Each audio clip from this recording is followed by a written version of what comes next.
there's every chance that this video either descends into like a hell's stairway of segues where I just segue and segue and segue and segue until oblivion, or it could also somehow spiral into just a lot of woo woo. Because there's this thing that I've been thinking about, and I'm not really sure how it connects to the global picture. What I've been thinking about over the past probably 2 weeks or so, and I've been trying to consume on this basis over the past 2 weeks, is inspired by Rick Rubin, as a lot of my life has been lately. Is this idea of not only taking in less information, because I think there's a lot of information going in without you trying to consume as much as possible with social media and just news and all the information that we now have available to us. Trying to consume less information, but also focusing on smaller things for longer. I.e., I've made this pact with myself because I really, really have enjoyed Rick Rubin's book, and I think that there are a lot of gems there. He's written it in such a like this sounds like a negative thing, but a roundabout way where he talks about creativity without ever really being a hyper specific. But as someone who has attempted to be creative, that's why it speaks so clearly. I think I might have said in my scrolling video about one of his chapters that people say that when you try and come back and you talk about like a mushroom trip or something, you just can't. Words cannot explain it, and that very much applies to art. You cannot describe the way a Frank Ocean song, or that's for me anyway, a Frank Ocean song feels to you. You can't describe that. But Rick Rubin does a pretty good job of describing the circumstances around masterful art. I don't know, and masterful creativity. So yeah, I've been really trying to revisit chapters from his book over and over again. I've been doing this thing where, specifically with that, but actually with other things, where I've been reading one chapter, reading it multiple times, and then I've been writing it down because I feel like you kind of internalize information a bit when you write it down. People will remember that from university or school where you take notes, and when you write it down, all of a sudden you get a different kind of understanding of it. I know that one thing that's recommended to writers by some writing tutors is to take a masterful writer. That's my new favorite word today, and write one of their paragraphs that you really love, or maybe rewrite a couple of their pages, whilst being intentional and thinking about it. You can't just do it mindlessly. You have to be there in the moment and thinking about what you're writing, and feeling the words as you write them, and hearing the rhythm in your head as you write those words down on the page. Um, and things do go in a little bit more when you do that. Oh my god, I think I'm messages galore whilst I'm filming this, because I'm filming on my phone. Actually, quick side note: here's a segue, a hell segue. I looked at the quality of the video on YouTube, and because I filmed with the front camera, and the front camera is 1080 pixels, which is wild, man. Really wild. There's a front camera on a Google Pixel 6, so it's not a 2023 phone or anything. And obviously the back camera gives me the option to film 4K on a mobile, which is just crazy. Let's grab the thread, or follow, as Hansel and Gretel would try and do, follow the crumbs back. So it was that what they did. They followed biscuit crumbs or something like that. I don't know, but the witch got them anyway, or did she? No, they got back. It would be very dark because I think it's a children's story, isn't it, Hansel and Gretel? I just found it a bit scary.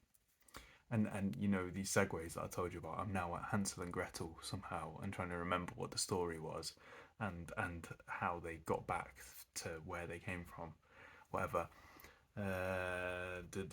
We were talking about focusing on smaller things for longer, and this is where it might get a bit woo woo, because I have this this idea, and it can be simply put as like the small things are the big things, and that's not a new idea. People have said that before, and I'm not saying that I'm going to give you a new idea here or stumble upon something really new, but I have this idea that because of how interconnected the world is, that you can, by studying a very, very, very small piece of life, small piece of culture, small piece of media, a chapter from your favorite book, a 5-line interaction from your favorite film, the leaf of a tree. By studying something for long enough, I feel like you can almost unravel the whole world within it. Um, and that sounds a bit crazy. I mean, it's a very esoteric idea in the sense that I can't really truly give you details as to what I mean by that. But I just really feel that I feel like you can pick up a chapter, especially when I mean I am using the example of Rick Rubin's book here, which I feel like he has a lot of wisdom in each chapter, like and maybe it cannot be said for everything, but I do think it can. I've always had this other idea uh, that you can learn anything from any person, anyone that you meet, and it might be that you learn how not to be from them. When I was going to start filming this video, I thought to myself, it'd be like a cool little segment. Would be like, oh, here is the person that was nice today. Here is someone who was friendly, because I don't think it's not super common in human interaction at the moment outside that you encounter someone that was friendly.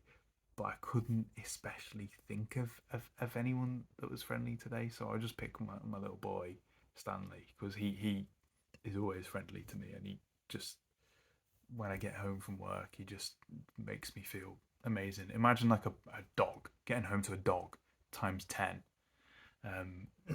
He's 7 months old now.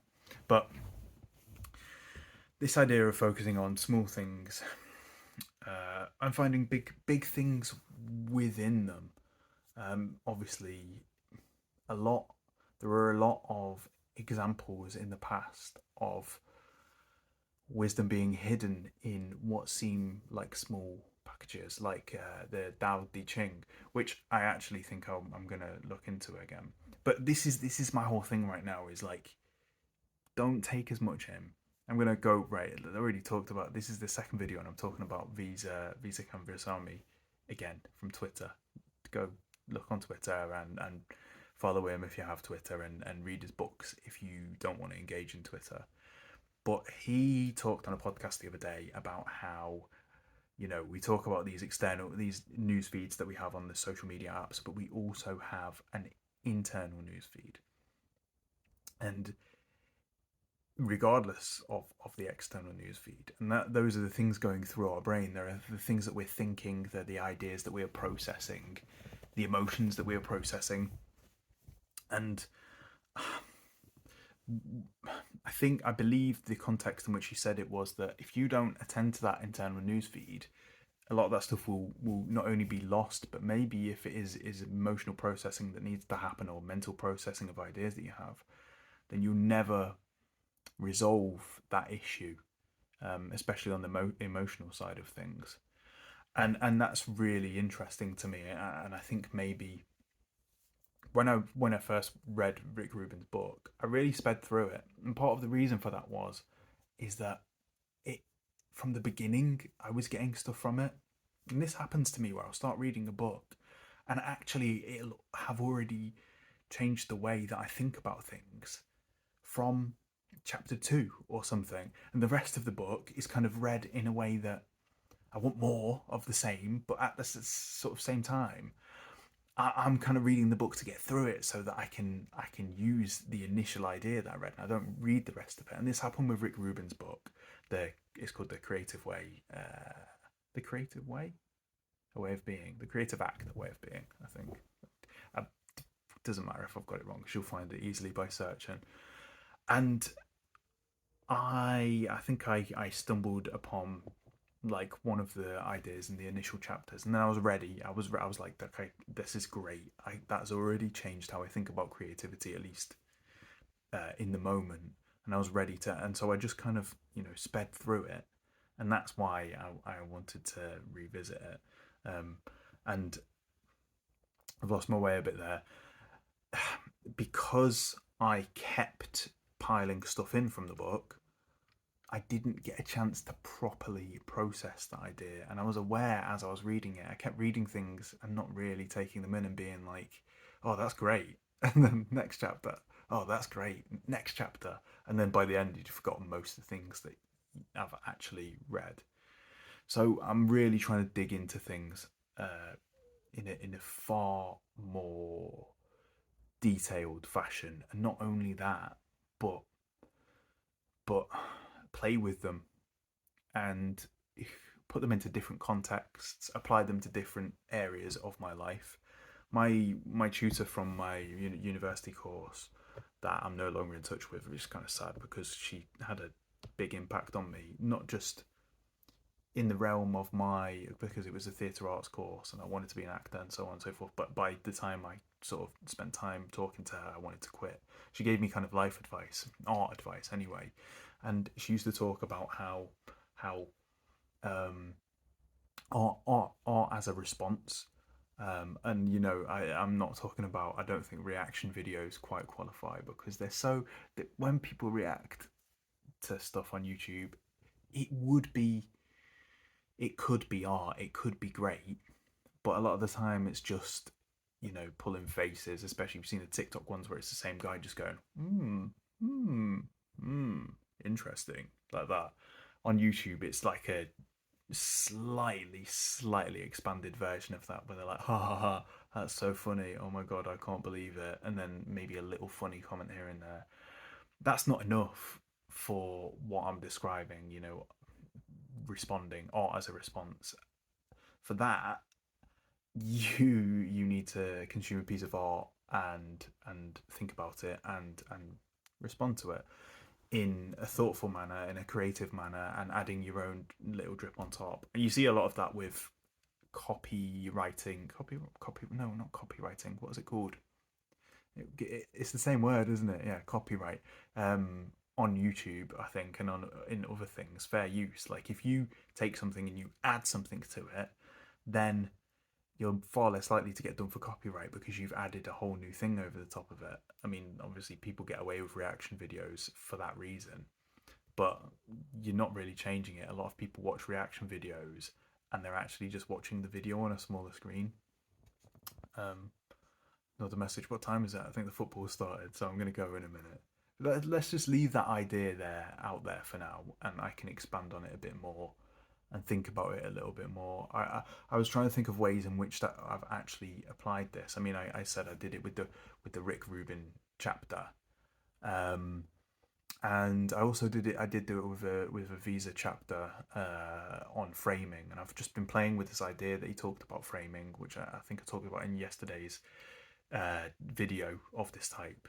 And I'm just thinking about framing over and over and over again and trying to apply it to everything I do, especially creatively, and maybe to my personal life as well. But that's harder to do because it just is. That's the nature of life. It's easier to, and also my priority is well, of course, my priority is my baby and my family right now. But my second priority is creativity and making these videos and trying to make art. So I'll leave it there. I'm gonna go watch the football. Yeah, enjoy the rest of your day, however long is left of it. Okay, I'm tired. All right, take care. Bye bye.